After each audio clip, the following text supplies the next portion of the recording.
احنا كنتواجدوا في محطه وقوف سياره اجره ديال الصنف الاول قرب مسجد الداخله في قنطره بن ديبان، اللي موضوع النزاع مع السيد يعني صاحب المنزل اللي موجود حدا محطه ديال الوقوف ديالنا اللي حنا واقفين فيها ازيد من 24 سنه.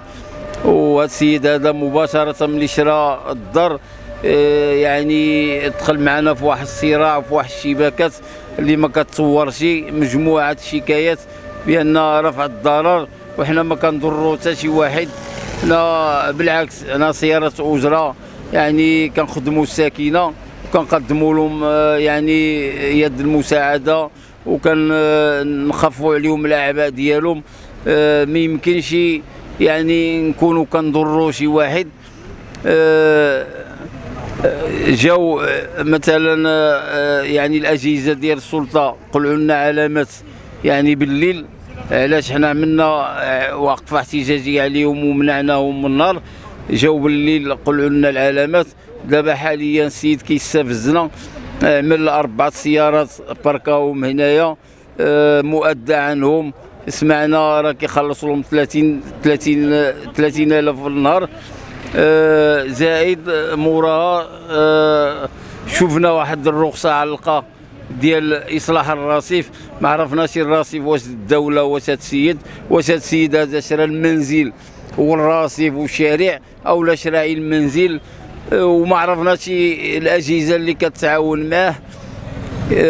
مشكله قطع الزفت. حنا مؤخرا عيطنا لاماندي، جات واحد قادوس دواد الحار تما ديال الصرف الصحي باش تصلحوا، قالت لك ما تقدرش تحادي الزفت يعني الا وبترخيص.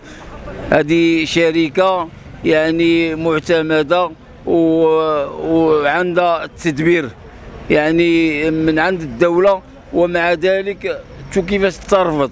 حنا السيد قلع الزفت وسيبوا علينا هنايا، والتروطوار شوف شنو يعمل هنايا، غلق الطريق وما عرفناش شكون اللي كيحميه وما عرفناش شكون اللي كيتعاون معاه.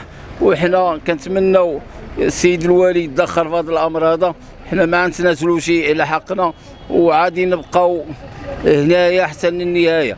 حنا في السابق منا وقفه احتجاجيه وتفاهمنا مع على حل وسط، وعملوا معنا موعد باش يجيبوا لنا العلامه ديالنا، واذا بينا كنتفاجئوا بواحد الرد من مسؤولين بان مول الدار ما بغاش.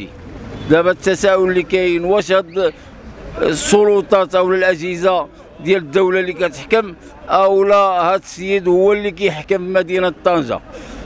وحنا غنناضلوا على هاد المحطه ديالنا حتى النهايه ان شاء الله. وكنحييكم والسلام عليكم. اولا كنشكروا الصحافه اللي جات تساندنا وتوقف معنا في هذا المشكل اللي واقعين فيه السائقين سيارة الاجره في المحطه ديال بن ديبان. بالنسبه لهذا السيد هذا الحمد لله حنا ما عندنا حتى شي مشكل معاه، يعني سيد شرا الدار الله يجيب له سلا وتيسير، عنده الكراوات ديالو الله يعاونو. وانما الناس اللي دبرت له الدار واعداتوا ان التاكسي هاد زولوا له من هذه المحطه هذه، ولهذا حنا كنتفاجئوا واحد بالعدد المضايقات. هذه واحد 2 سيمانات جا نزل 4 ديال الطوموبيلات هنايا. حنا كنوقفوا الدوزيام بوزيسيون، كنطرقوا البيبان ما خلينا فين مشينا. يعني السيد كاري الطوموبيلات منزلهم هنايا، طرقنا البيبان ما خلينا فين مشينا. كيقول لك انتم في موطعكم، يعني موطعنا نوقفوا الدوزيام بوزيسيون. يعني راه الخطر على المواطنين ولا على الشيفورات ديال التاكسيات. حتى كنتفاجئوا البارح السيد جا زول التريطوار، زول السيره بزاف ديالها التريطوار ديالها خارجه حتى الطريق، ما فهمنا حتى شي حاجه. دابا العون السلطه دابا جا كيغوت وكيهضر معاه في التليفون كيقول له اجبد لي الصداع. شنو هاد المصيبه هذه؟ شنو هاد الكارثه هذه؟ حنا عندنا مشكل ديال واد الحار. هو هنا هو واد الحار كيخرج الماء. عملنا الشكايه الاولى الامانديش، والشكايه الثانيه كيقول لك خصنا تنجيبوا الموافقه من الجماعه باش نحفروا الزفت. هذا يرفع الضرر على المواطنين. دابا خصنا امانديس اتصل بالمول الدار يعطيها الموافقه تفرع الطريق كامله كاع.